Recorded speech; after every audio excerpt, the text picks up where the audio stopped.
Have a transition from the oil industry, yes, because it has to be replaced by renewable energy. We have to move toward a net zero emissions.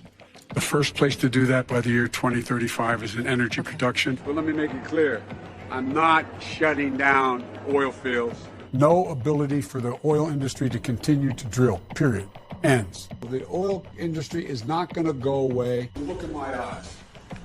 I guarantee you, we're going to end fossil fuel. Natural gas industry and oil is not going to be fundamentally changed. Would there be any place for fossil fuels, including coal and fracking, in a Biden administration? No, we would work it out. We would make sure it's eliminated. People are not going to lose their jobs. Would you be willing to sacrifice thousands, maybe hundreds of thousands of blue-collar workers in the interest of transitioning to that greener economy? The answer is yes. We are going to get rid of fossil fuels and learn how to program, for God's sake. We want to see China rise. China's a great nation, and we should hope for the continued expansion. China is not our enemy.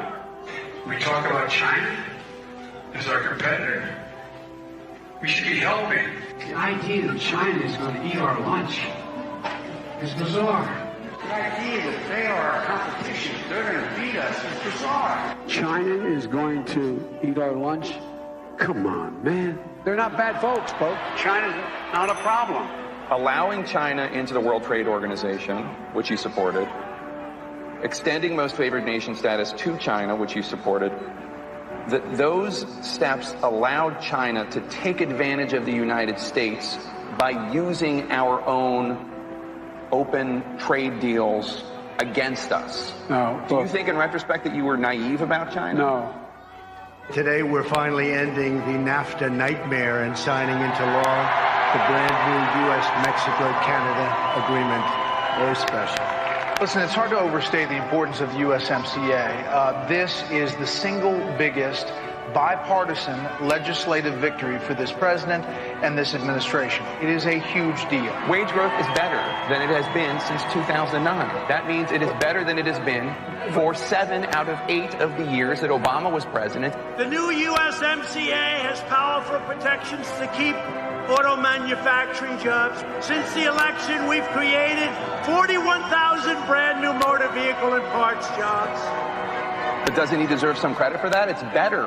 The USMCA is better than NAFTA. It is better than NAFTA. I never said I oppose fracking. You said it on tape.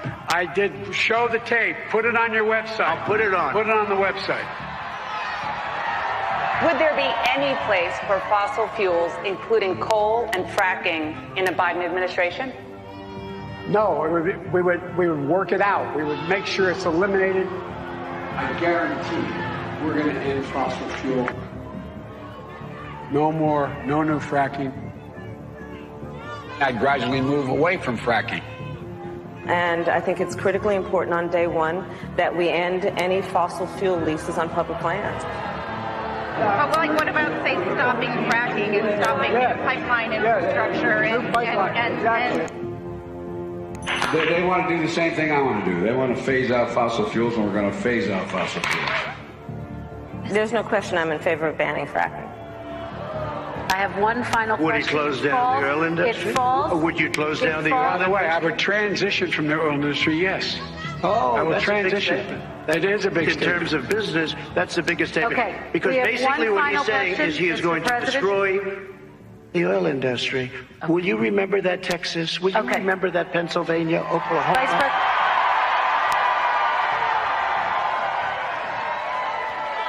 Echoing Alexandria Ocasio-Cortez's call to expand the court, here's Ilhan Omar, the same 3 words. Some Democrats taking to social media overnight with 3 words: expand the court. Congresswoman Alexandria Ocasio-Cortez and Ilhan Omar are calling for more seats to be added.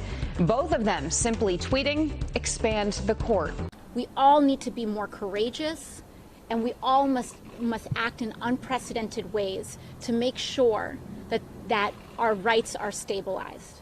And to Mitch McConnell, we need to tell him that he is playing with fire.